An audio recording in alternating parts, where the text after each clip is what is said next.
Well, you voted, so you got it. Hello again, Internet. Who the fuck are you? The person who made the most whiny Fallout video who isn't even a Fallout channel back in his bull again. Stupid faggots. And today we're talking about everybody's favorite modern Fallout game, Fallout 76. Everyone knows the story about Fallout 76, where the bug-infested launch and beta that made Fallout New Vegas' launch look like a joke, the countless amounts of sliding scorch everywhere, Bold making Nuka-Cola power helmets, and the awful-tasting plastic-shelled coconut booze. That's terrible. Terrible. This is the game that Todd Howard himself said it should have been cooked a little longer. It literally has gone on and on with me about Fallout 76 and saying I went in and started playing Fallout 76 and when it came into Game Pass, and I've been thrilled with the community and just like how supportive it is, and it's like arguably one of the healthiest gaming communities out there, especially for new players, and that's been a great benefit to hopefully having more players in that community. It really is, and 76, while you mention it, is something where it's another sort of point in my mind with our relationship where when that game launched, you know, the litany of issues we had, and we let a lot of people down. And, well, there was very little we didn't screw up, honestly. And one of the people that I called was Phil. And I said, hey, you know, there's so many things we're dealing with. What advice do you have? To say that this game had good history is like saying Hiroshima was a fireworks festival. And then the Wastelanders update happened and the game got a little bit better. Actual character NPCs you can interact with and talk to, and you have text dialogue instead of just saying yes, no, and jerk-ass response. Hi, Fallout 4, you still suck without mods. And then, more and more updates happened to 76, adding more and more things over time. Now, some of these updates did feel like good additions to the game, and some of them just felt like taking 2 steps back, and probably even more. It's a real hokey pokey of updates if I'd say so. Because I think back in the Wastelanders update they added a feature to skip one of the main quests, which is just collecting a bunch of holotapes left behind by the Overseer by just going to her house and talking with her. Okay, we're moving an annoying fetch quest, that sounds good, right? And then after you talk with her, you start the quest line to make a vaccine for the Scorch Plague. If you don't know what the Scorch Plague is, it's basically a new Fallout disease that makes you look like burnt bacon with green crystals sprouting out of you. I think it's just Fallout's answer to the Cordyceps. And I'm going to be real, the quest line to make the vaccine is just really badly written. I'm not talking about the part where you go to a Nuka-Cola factory to take your pure blood and just put it in Nuka-Cola as a vaccine. I can accept that because Fallout is just known for having its wacky and goofy bits in it.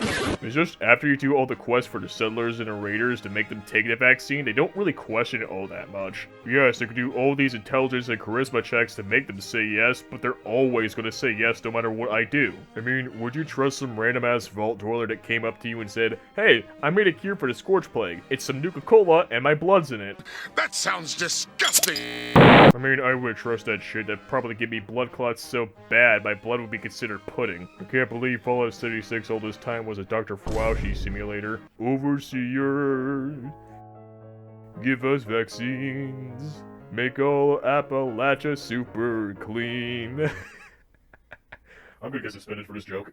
But then in the corner, there's also stuff from 76's story that I actually like the Enclave story. Get off of me! The whole entire main story of Fallout 76 happens because some dude in the Enclave named Thomas Eckhart just wanted to nuke China again. But since Thomas wasn't a general, and they weren't a DEFCON 1 level threat, he just decided to release a bunch of shit onto the wasteland. The Liberator robots, the Scorch Plague, yeah, that's all Thomas's fault. And then some general chick for the DC area that walked all the way down here with her squad is like, hey, can we not destroy US soil just to nuke China again? And then Thomas kills her old squad, locks her up as a means to launch the nukes, and a bunch of Civil War shit happens in her little vault, and then everyone dies because Modus braps on everybody. No, I'm not kidding about that. Modus actually just kills everybody with poisonous gas because he's short-circuiting.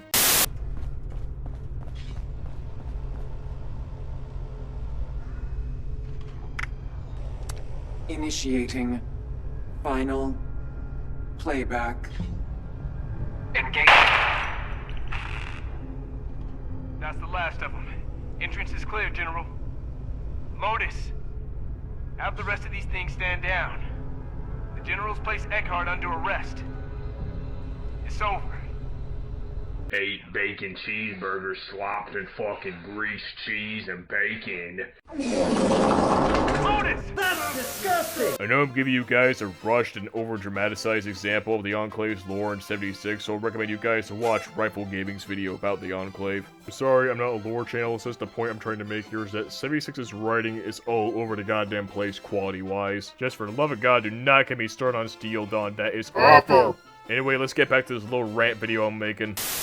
So enough about Fallout 76's writing, let's talk about the gameplay itself and what I think about it. And I'll be honest with you, it's just Fallout 4 but a little bit better. Melees go bonk and slash, and guns go shoot, shoot, bang, bang, piss off gun nut because it makes no sense mechanical wise. But I will say, besides how melee and gunplay work in this game, there are things in 76 that make it different from Fallout 4. And let's start with the perk system. I actually like how the perk system works in Fallout 76 and the little trading card gimmick it has to it. Sure, it's not as advanced as FNV, or the classics, or even Fallout 3's perk system. Actually, it's incredibly simple, like, simple to its benefit and detriment. You have cards, and you have special. All cards have skills on them. How big the number of a special skill is, means how many cards you can put onto it. The only problem I have with the card skills is that sometimes the cards don't really apply to certain things. Scrapper gives you more scrap when you scrap junk. Weapons Artisan. When you repair a weapon with workbench repair using your own materials, you gain a little extra durability on it. And if you level up this card all the way to level 3, you get a full level extra durability on your weapon. There's also a card that does the same effect for armor. But now let's go to cards that just don't apply to some things. Commando and Rifleman are oddly specific with what guns they work with. So Commando makes your automatic guns more powerful if you have them assigned to you. Same thing with Rifleman, but it only applies to semi-auto rifles. So here's an automatic rifle over here, the Plasma Flamer. The Plasma Flamer attachment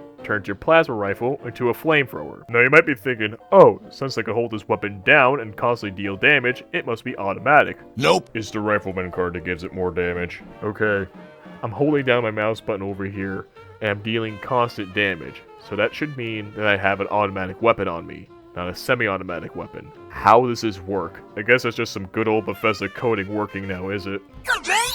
I might like how the card perk system works, but just how some things do not apply with certain cards just gets really confusing. Because real talk, how the fuck is a Plasma Flamer not automatic? Another thing I want to talk about is the reputation system, and just like the card system, it's very basic too. And with the Test Your Metal update, it just makes getting reputation for both major factions, the Settlers and the Raiders, very creative names I know, just incredibly easy. That's good. Like, nobody is batting an eye or having a problem with me helping out both factions. I think the newer updates gave you an option just to be neutral of both factions for, like, the Wastelanders questline. That's kinda lame. It's kind of obvious that both factions really do not like each other. Like, just give me a punishment for being neutral here, alright? Like, lock me out of some gold bullying rewards if I choose a neutral ending. Like, give me some punishment here, dude. Give me another motivation to make a new character. Where is my sacrifice here? Another thing I find dumb about 76 is that this game doesn't really let you be a bad guy. Look, I can understand the choice of being neutral to both factions, I just don't understand why there's no punishment for it. And just another thing I don't like about this game is that I can shoot up a whole entire squad of Settlers and Raiders, and my reputation with both factions will never go down. Bruh, I just turned a whole entire squad of Settlers into dust, and nobody at Foundation is mad at me. Same goes with the Brotherhood of Steel. I could just walk up to a bunch of recruits, turn them to ash, take all their armor and weapons, and nobody gets mad at me. You think the Tech Hoarders and Power Armor will probably get mad at me for killing their own, but they don't. And the other thing about being a bad guy in 76 is the multiplayer aspect of it too. Sure, I could go to a dude's camp and lockpick their Protectron and maybe blast their camp to smithereens if I really wanted to.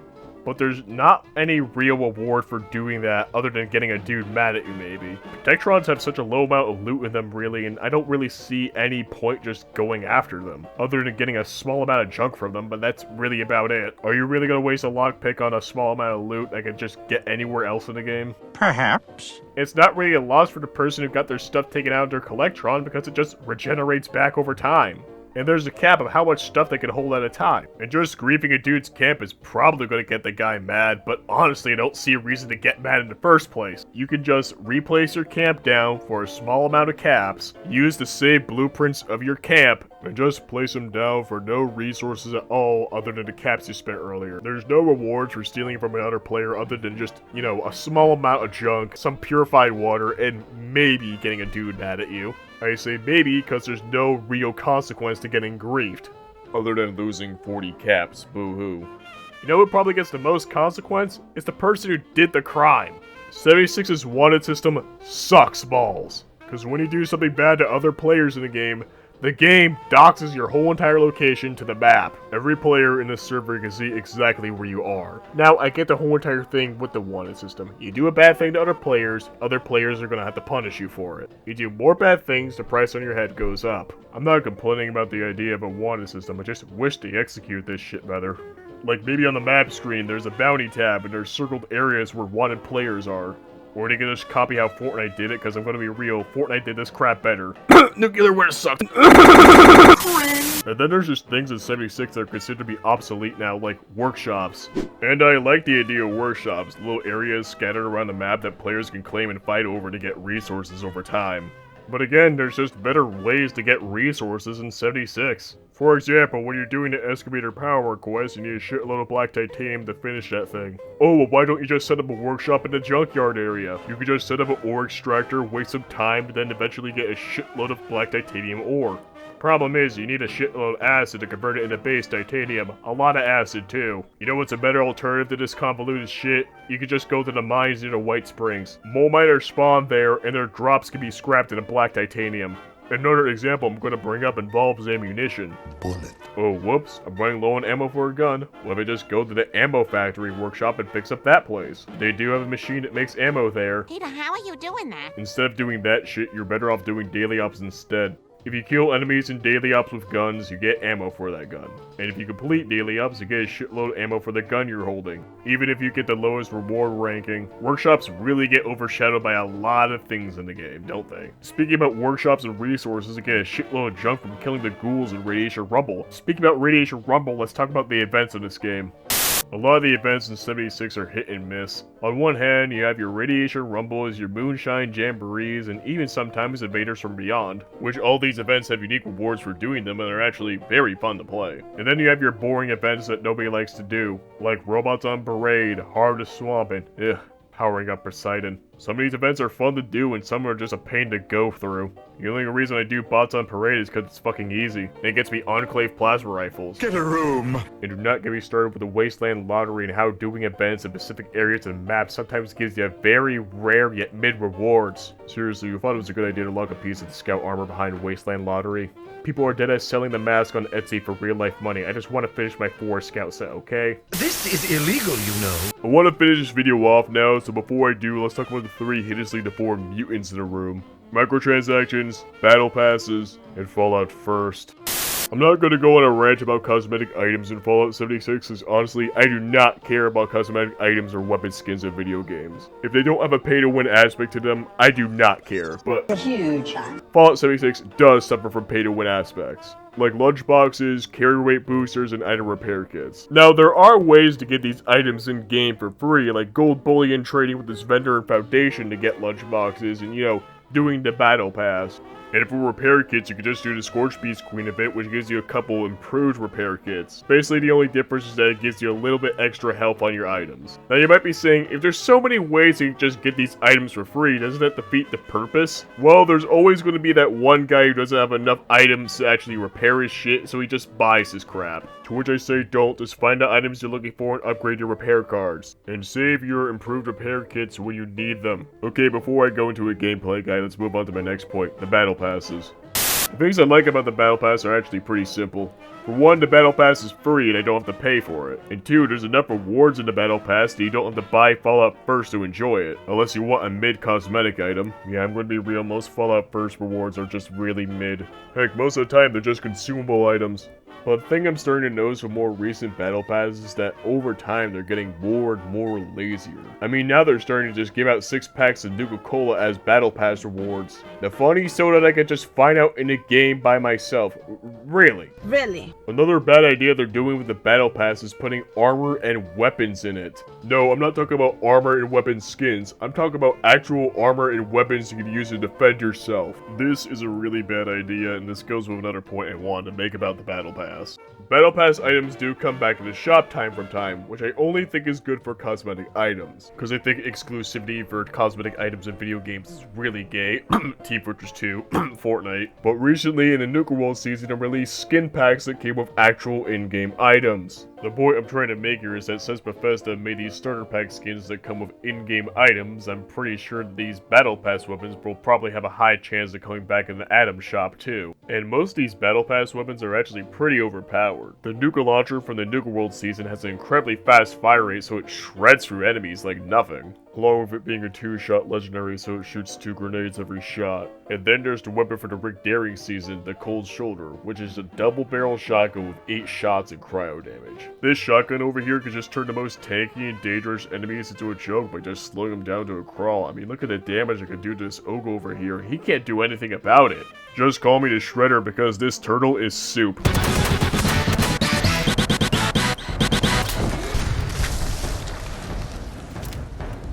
I like turtles.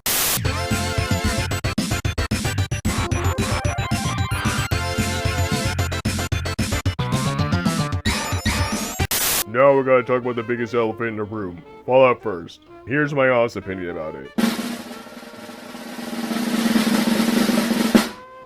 It's just Fortnite crew with pay-to-win aspects. The ammo and scrap box give the ability to save a shitload of ammo and scrap in a separate inventory, and meanwhile your main stash is limited to 1,200 weight. You get access to private worlds, but nothing you do in said worlds save, and it just defeats the purpose of the game, multiplayer Fallout. And recently with Mutation Invasion, they just had to squeeze a Fallout First feature into it. Alright, so the Mutation Invasion update added mutated events. Mutated events are harder versions of regular events. The major difference is that mobs will now spawn with daily ops and mutations, making some of them a pain in the ass to deal with. But the pro to this is that if you complete the event and don't fail, you get better reward drops. So Bethesda thought it was a good idea to squeeze a Fallout First feature into this. If you have Fallout First, or if there's 3 people at the event that have Fallout First and you don't, everyone gets even better drops. Basically, you pay, or other people have to pay, to get better reward drop chances. And that's really scummy. The only pro that I can say that Fallout First has is that some monthly Fallout First items come back in the shop every 3 months, and you can wear Fallout First items after your subscription ends. Yeah, that's really all I can say about that. So before I end this video, I want to give you guys a little story of my experience with buying Fallout First for this video. So in January 2021, I bought Fallout First for research purposes, and also it had a cool Securitron. And then I forgot to unsubscribe because I thought it only lasted for 1 month, and that was it. And in February, guess what I got for my monthly reward? A clown outfit. The joke writes itself, people. So what's the point I want to make this big-ass ranting ramble of a video? Fallout 76 is all over the goddamn place. It's like this game, every update has the exact equal amount of, oh, we're gonna add something to fix this game, to, oh, we're gonna add something to completely fuck this game up. Let me just give you an example of what I can do best. Simpsons Mimetics. We are going to add an update that removes overpowered legacy weapons from the game. That's good. But said updates might also accidentally wipe players' inventories. That's bad. But next update in season is going to be actually helped by modders. That's good. But it's also going to add a shitload of bugs. Can I go now? There's a reason why I call this video Fallout 76 a monkey's paw game. Because every time this game gets updated, it's like Todd Howard pulls a zombie monkey paw out of his desk and says, make my game better. And it does, but at a cost. Anyway, this has been my pseudo-scripted video on why I think Fallout 76 is all over the goddamn place quality-wise. If you like this video, leave a like. If you hate this video, leave a dislike. I'm SF4232, and Graham is the best character in Fallout 76. Don't at me.